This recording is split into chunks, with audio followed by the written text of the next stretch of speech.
give me another applause for the First Lady? How do we do that? So, no, it's the First Lady of the United States of America. There we go. That's the one. That's the one we're looking for. None of this, I don't know, Ohio claps or New York claps. Nevada, Las Vegas, First Lady.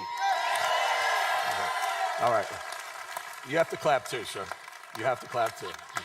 Is everyone's phone off? The ringers are off. You can leave the thing on. You can leave the you keep it on, not airplane mode, but just make sure the ringers are off, please, please, please.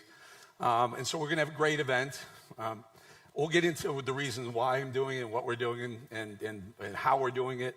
But I just wanted to point out that it's really amazing that the First Lady made opioids and the opioid death epidemic issue, health crisis in America, one of her best initiatives. So I'm really thrilled that she's going to do that. So the other things are phones are off. No yelling, please, First Lady. We also have the DEA acting director here who's going to talk about what the administration is doing in enforcing our drug laws. Maybe some people don't think there should be drug laws. Maybe some people think there should be more. We'll have that discussion. This isn't politics. This is saving lives. Wayne Newton, Mr. Las Vegas, is going to be here too. And he's, and so, and I'll talk about this. What? Wayne! Wayne Newton, everybody. Can you stand up for a second? Good to see you, a close friend of mine, great friend of mine. And so I'm doing an interview for the New York, I'll talk about this too on the show, but I'm doing an interview for the New York Times about a half hour ago, 45 minutes ago over there, and they said, Wayne Newton, that's great. And the reporter said, I really wish I was there to meet Wayne Newton and the First Lady. But she said, why Wayne Newton? I said, well, one of the packages that we roll talks about a young man and some people who are addicted to opioids, and sometimes it didn't turn out so well. And who better to talk about what's going on in the state of Nevada and the city of Las Vegas specifically than Mr. Las Vegas? Obviously, we want Wayne Newton. And by the way, he's a great friend of mine, so we put him on.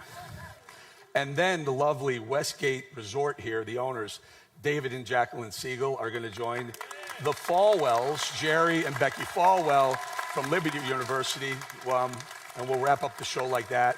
And I don't know, producers, if there's any way in the world we can get a microphone, maybe we can get these people to ask some questions. Remember, this is going to be broadcast across very much of the Sinclair broadcast system. Again, we should thank Sinclair as well, because they're the ones who are doing this across the country. We've done Lynchburg, Virginia. We've done Asheville, North Carolina. We did San Antonio, Texas at the border. We did Columbus, Ohio.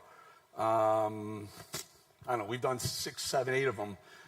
And this, I believe, is the one that's good. It's so far, the media is just, the media rows back there. Not fake news. This isn't politics. We're not going to do any of that. We're going to have some fun, but learn about what it's going to take so that people don't have to go through what my wife and I are going through right now. We're going to be with the First Lady in just about 2 minutes. I'll be right back out. But hey, one more time, Melania Trump, First Lady.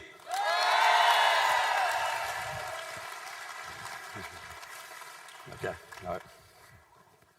Okay. Yeah. It's about 3 minutes.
It is a nationwide crisis impacting every one of us.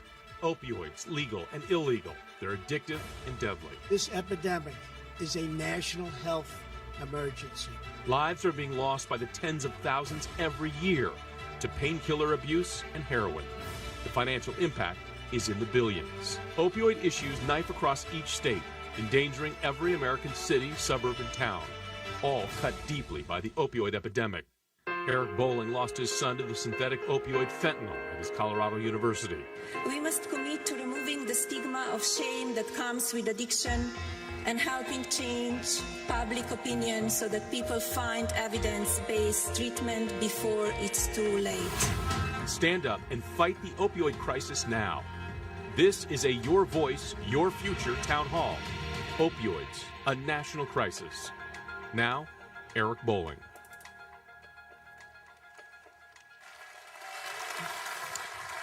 Want to welcome everybody. Thank you so much for coming out. Beautiful day in Las Vegas. Want to say thank you to the Westgate Resorts, the Seagulls. They've been phenomenal. Want to say a special thank you to the First Lady. Want to also thank News 3 here, a local Sinclair broadcast company who's carrying this as well. But thank all of you for coming out. I want to get right to the First Lady in 1 second, but I just want to tell you very quickly. You saw my story up there. What we didn't have time to do in an opening promotion is I had the worst phone call that a parent could ever expect to get or ever hope to never get, a late night phone call from a girl crying. And my son, who was a sophomore, only child at University of Colorado, was his girlfriend called and she was crying. And my only words to her were, "Kaylee, is he alive?" And she said no. And at that moment, I realized this is something that you just can't plan for. You dive into a depth that is unimaginable. Anyway, my wife heard what was going on. She fell out of the car. We had just been out to dinner, and we cried on the roadway for 2 hours. Make a long story short, I'm here now, not because I want to be. I don't want to be here. I don't want to be an opioid expert. I don't want people to say you're strong. I'm not. I'm weak. I don't have answers. But what we're doing here is trying to save one life. I think we're saving literally thousands, but one is enough. All right, I don't want to waste any more of your time because she's on a very, very tight schedule. She is amazingly busy. I want to introduce to you right now a good friend of mine. By the way, President Donald Trump tweeted about this appearance just a little while ago. A very good friend of mine, the First Lady of the United States of America, Mrs. Trump, Melania Trump. Welcome, everybody.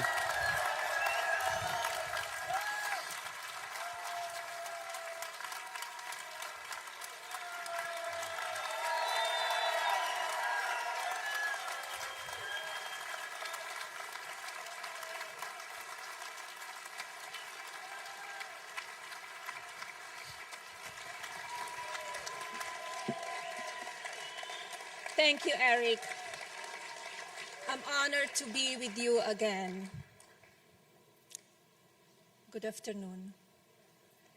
I'd like also to take a moment to thank you for the strength you have shown, despite what I know to be the grief you and Adrian deal with each day. People who are able to use a profound loss to help others are an inspiration to all of us. You honor your son each day by shining a light on this nation's opioid crisis and by the lives I know you are saving. Thank you again for allowing me to spend part of such a heartfelt and impactful event.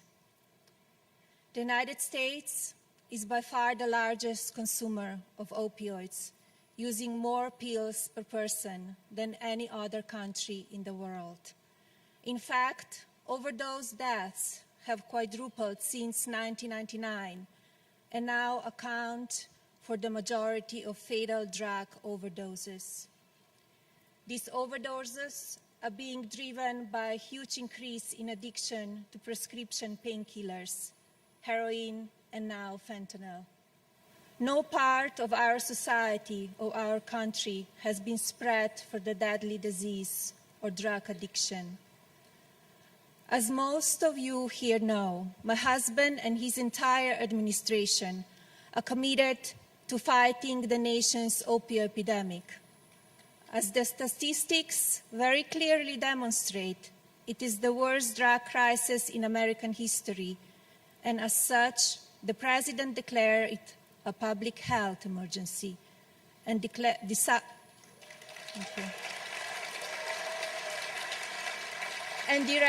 all executive agencies to use every appropriate emergency authority to fight this crisis. I have been honored to work alongside many of those agencies, including the Department of Health and Human Services, the Department of Homeland Security, the Office of National Drug Control Policy, and now joining us later today, the United States Drug Enforcement Agency.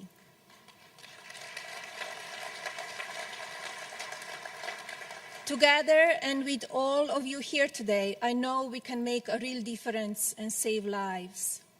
I do believe we can be known as the generation that ended the opioid epidemic.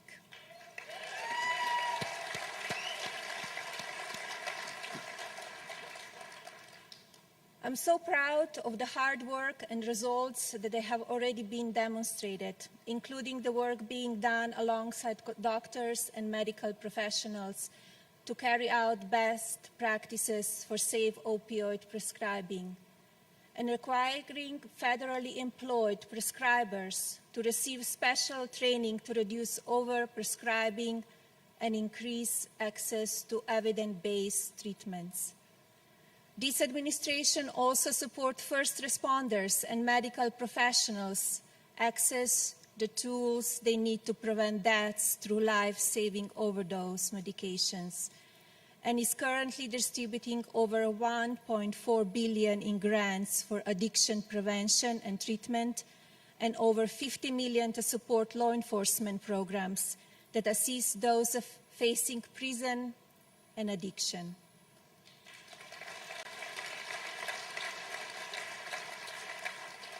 The United States Postal Service has strengthened its inspections of packages coming into our country to try and stop the flow of fentanyl, a synthetic opioid that is 50 times stronger than heroin and manufacturing in China. The Centers of Disease Control and Prevention has launched an awareness campaign called RX Awareness, and will soon be launching another anti-stigma campaign called Crisis Next Door in partnership with the White House. This campaign will give a voice to those affected by opioid crisis by allowing them to share their stories. And Eric Bowling was one of the first to share his family's story, inspiring hundreds more who have followed his lead. When I took opioid abuse as one of the pillars of my initiative Be Best, my focus has mainly been on neonatal abstinence syndrome, which are conditions that occur when a baby withdraws from the drugs it was exposed during pregnancy. After they are born, these innocent babies endure nausea, pain, anxiety, sleeplessness, and trouble eating, the same as adults who undergo detox. We must do all that we can to educate young mothers and on the danger of abusing drugs and encourage medical facilities around the country to implement programs such as the Maternal Addiction Treatment, Education, and Research Program at Thomas Jefferson University Hospital in Philadelphia, Pennsylvania. Their vital program has been helping mothers and children since the 1970s, offering treatment programs designed to support both mothers and their babies. Less than a year later, and after meeting with so many families with heartbreaking stories, I have started to expand my focus with the goal of helping children of all ages. I have visited many hospitals and facilities dedicated to helping all who have been affected by the disease of drug addiction. I have spent time with adults who are addicted, babies born addicted, and families coping with the addiction of a loved one. And every time I'm struck by just how many people have been touched by drug addiction. Whether it is because of personal use or that of family members friends, co-workers, or neighbors, opioid addiction is an illness that has truly taken on hold of our country. I have learned that we have a responsibility to not just ourselves, but also those who may be struggling around you. I have said this before, but it bears repeating. While you may never personally become addicted, the chances of you knowing someone who struggles with a high, and if you or someone you know needs help, please be brave enough to ask or strong enough to stand with them as they fight through the disease. Please educate yourselves so you know the signs of addiction and also feel secure enough to talk about it and keep talking about it until help arrives. If even one of you lives here today and talks to a friend or family member about the potential to end this crisis, then we have succeeded. Ending this opioid will require continued effort by the entire country, including the government, neighborhoods, and communities, and private organizations. I'd also like to take a moment to challenge the media to cover this very real issue as often as possible. In 2017, we lost at least 72,000 Americans to overdoses. That's 197 Americans' lives per day, more than 8 lost lives per hour. I challenge the press to devote as much time to the lives lost and the potential lives that could be saved by dedicating the same amount of coverage that you do to idle gossip or trivial stories.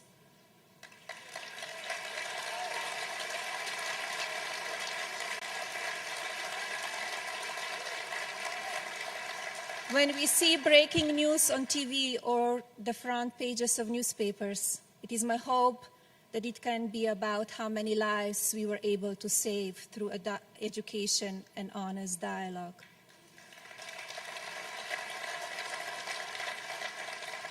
We all have a real opportunity to help this country to save lives, and I know these are the real issues that people care about. By thinking of this epidemic not just in terms of statistics, but as a human story, we have the potential to not just reduce, but eliminate the statistics I mentioned earlier. Together, we can support our next generation and work together to strengthen fragile families and communities. I look forward to hearing from the rest of today's guests and from the people who have asked questions via social media. I also want to thank each of you for taking the time to be here today. And of course, Westgate Arena for hosting such an important and potentially life-saving event. God bless you all, and God bless the United States of America. Thank you.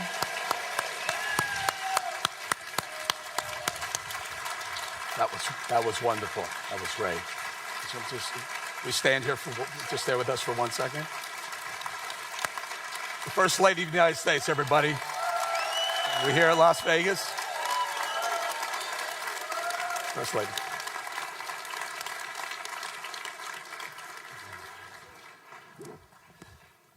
We're just going to clear a little piece of equipment over here, and we're going to give the First Lady the microphone. Sure. Let's grab a seat. So, I'd like to start with, I just moved to South Carolina. And I called my wife. I said, what should I call the First Lady? We've known each other for many, many years, 11, 12 years. And Melania, I've seen your... So she's like, maybe Mrs. Trump. And I said, well, in South Carolina, they say Lady A. My wife's name is Adrian, Lady A. May I call you Lady M? Yes, of course. Okay. Lady M. So listen, I heard you, and I've heard you going around the country. By the way, thank you so much. Everyone, thank her for what she's doing in the opioid crisis epidemic. Thank you. You mentioned the media. Will you please expand on how you think the media is treating this, the epidemic, and treating those of us who are trying to fight the opioid epidemic? Well, I wish the media would talk about more and educate more children, also adults, parents, about the opioid crisis that we have in the United States. They do it already, but I think not enough. Do you think they are they partisan? Obviously, the husband is very involved in the opioid. Can I tell this quick story, guys? My son passed away at 10:30 at night one night. The president and the first lady called me the next morning. I was in Colorado. He was going to University of Colorado, and they called and they said, "Can I do anything?" We were in such a funk. I didn't know where up or down was. But what really struck me was about 5 or 6 weeks later, it was Thanksgiving, and we had that proverbial empty chair for Thanksgiving dinner. And I know it's about to be really, really bad. I walk towards the table. This is honest to God, true story. As I approach the table, everyone's already seated. I'm trying to figure out how I'm going to help my wife a little bit. The phone rings again, and it was President Trump and the First Lady saying, "We know how hard this day is for you. We just want you to know we're thinking about you." There's the compassion of the First Family. Thank you. But what else can the media do? How can they help us in our fight and help you in your fight, especially with the Be Best initiatives? Well, just for example, we are here today talking about it. I think it should be on every media, on the front pages of the newspaper, and I'm sure a lot of people would follow and go home and talk with the children, educate them so they are responsible adults, and they show them how drugs can be dangerous. Do you have that conversation with Barron? I do, yes. I teach him, I try to explain how drugs are dangerous, and it will mess up your head, it will mess up your body, and nothing comes positive out of it. So we were in Asheville. You had joined us at Liberty University in Lynchburg, Virginia. We then went to Asheville, North Carolina, and we got a phone call after the Asheville show. And it was a lady who had said, I had watched the First Lady at Liberty University. It was amazing. I was stunned. I followed it, and she watched the Asheville show as well. She called the news director afterwards saying, you saved my life, to the news director. And he said, why? Well, I watched the First Lady in Lynchburg. I got involved. I'm a 5-year heroin user. I'm addicted, but I turned my life around. I'm off. She quit right there. So your reach is amazing. It's amazing. That's why we are here. So many people. We could save lives. Yeah. Another lady called and said, I had the discussion with my 11-year-old daughter. And she said that she wasn't sure that an 11-year-old would understand what was going on. And to her surprise, the 11-year-old daughter said, oh yeah, Mom, someone had brought some of that to school once. 11. So what age is the age that parents should start talking to their children about drugs? I think 8. 8 I don't years think, because nowadays the children are so smart, and they're so, the life is such fast life, and they have access to everything, the media, the technology, so they're aware of it, and we need to teach them in early age how dangerous drugs are. Where do you think, so we have, there's law enforcement side of it, cracking down on dealers, making sure drugs aren't coming into the country, but there's also the awareness side of it. Where do you think we are? Which is stronger in America right now, our law enforcement side or the awareness side? Where do we need the most help? Well, law enforcement, they're doing an amazing job, and we should applaud them for everything what they do. But we need to make sure that no drugs are coming to our country. We know they're coming through southern border, but also they're coming from China, and it's very dangerous. And we need to stop that. We need to really work hard to stop that. So I was, yeah, please. I was at a bill signing. And Lady M, you made some eloquent remarks, and the president made some eloquent remarks. And then we signed into law, the American people signed into law $6 billion to fight the opioid crisis for this year and next year. Where is that money best directed? I would say just for people to helping and to have many facilities that whoever have an addiction, we could save people's lives. You spend a lot of time in hospitals. Tell us about that. What do you see with these, not only neonatal, but also children who are addicted, adults who are addicted? What are you seeing in the hospitals? I met a lot of young mothers who had babies, and babies born with neonatal abstinence syndrome. It's very hard to see, and they need help when they come out of the hospital. They need help. We need to establish more programs for young mothers, and I meet a lot of families who have a problem. Tell us about it, holding a baby that's addicted to an opioid. What does that feel like? What does that look like? What is that experience like?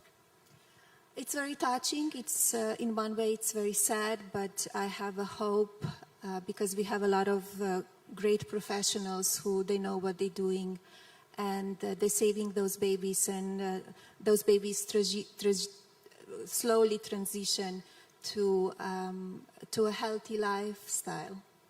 And they're shaking sometimes, or they're shaking. They cannot sleep. They have nausea. They don't eat properly. And it takes time before they go off the drugs. It's like it's a slow process.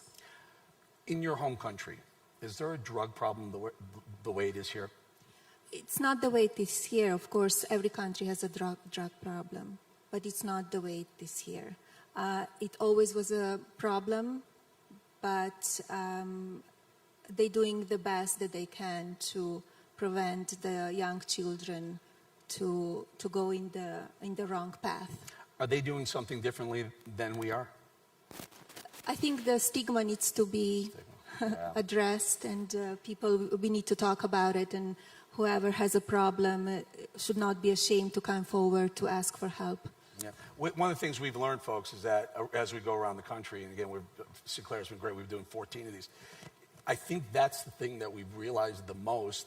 The best tool to fight the opioid crisis is removing the stigma. And what we mean is, if you're a young person who's worried about getting thrown off a football team, or getting, suspended from school, or in trouble with your parents, or someone who's in the workforce worrying about getting fired, or someone worrying about being arrested if they show up at a first responder with drugs on them trying to help a friend, that's got to go away. Most states are passing what's called Good Samaritan laws, which allow you, if your friend is having a problem, overdosing, to bring the friend in and no questions asked, they will be taken care of. Do we need more of that? We need more of that. I visited the rescue in New Hampshire last year, and they're doing a fantastic job, and they're saving many lives, and we need more of that. We need that in every town, really. Okay, so now, and we did this at Liberty too, we transitioned to have a little bit of fun. We're allowed to do that. Lady M, tell us a little bit about what you do. Give us a typical day in the White House. What does Lady M do for when she gets up, has a little coffee perhaps, and then? My days are very busy. I wake up very early. I make sure my son goes off to school, and then I start working. I'm having a team in my East Wing of 12. We're working very hard, working with them very closely and very detail-oriented. And then I have 100 people looking over in the residence, and also working very closely with White House Historical Association, making sure the White House is in beautiful, perfect shape. The last time we were here, we talked about the red Christmas trees. You remember what happened after? I remember. It went everywhere. Everyone loved the red Christmas trees. The media was calling her out for it, but boy, they were phenomenal. Guess what? I think you started a red Christmas tree phenomenon in America. Okay, so here, I asked you this question before, and I'm going to ask it again. 20, 30 chefs in the White House, I guess, make sure they can cook anything. Lady M, do you ever say, all right, you guys got the night off, and you get behind there, and what would you cook for you and the president if you had that, if you had everything that you're exposed to everything, any type of food, what do you cook? I didn't do that yet, honestly. There are always a little snacks that I could prepare for our son, and when he comes home late. But No, and it's really no time, and they're doing in the White House, they're doing such a fantastic job that they're a real professional, so I want to keep them. All right, one more question. If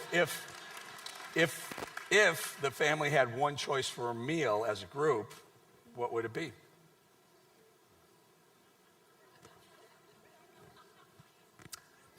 Casserole? McDonald's? Someone said McDonald's. Maybe spaghetti. There we go. There we go. All right. What I want to do now is we ask social media for some questions. And the reason why I'm doing this is the New York Times had heard that we were going to ask questions of the First Lady, and they called me. They said, are you really going to do that, or are you going to make these up? And I swear to you, I didn't make these up. These are legitimate social media questions from both Facebook and Twitter and commentary. I asked you that one by accident. How is your birth country? We went over that one. What is your goal, and how do you plan to achieve it? By the way, it's a wonderful thing she's doing. What's your goal of this? Of my Be Best initiative. Yeah. I'm very proud what we achieved so far. It's almost a year-old initiative. It has 3 pillars: well-being of children, use of social media, and opioid crisis. I just visited yesterday Microsoft. They show me how children can be safe on the internet and websites and Xboxes and all the games. And I'm very proud what we achieved so far. I want to shine a light on the successful programs and give them the voice and support them and partner with them. So people across the country and around the world, they will have more knowledge and we educate them. Very good. Couple of quick comments. They want us to wrap because we have the First Lady has a very tight schedule. Very quickly, taking from screen grab, my 5-year-old granddaughter woke up after getting dressed and said, I think I look like that beautiful lady in the White House. Please keep fighting the fight for the children of America. And you want to know something? They're right. Our children deserve us to fight for them. First Lady Melania Trump. One quick question before we go. I'm sorry, producers. One quick question. There's a bowling alley in the basement of the White House. Ever go bowling? I just renovated it. It looks beautiful. It really looks beautiful, yes. And we have fun sometimes, and I'm looking forward to using it more now that it's right there, close to our house. Who doesn't want to bowl in the White House? I know I do. Everybody, ladies and gentlemen, the First Lady.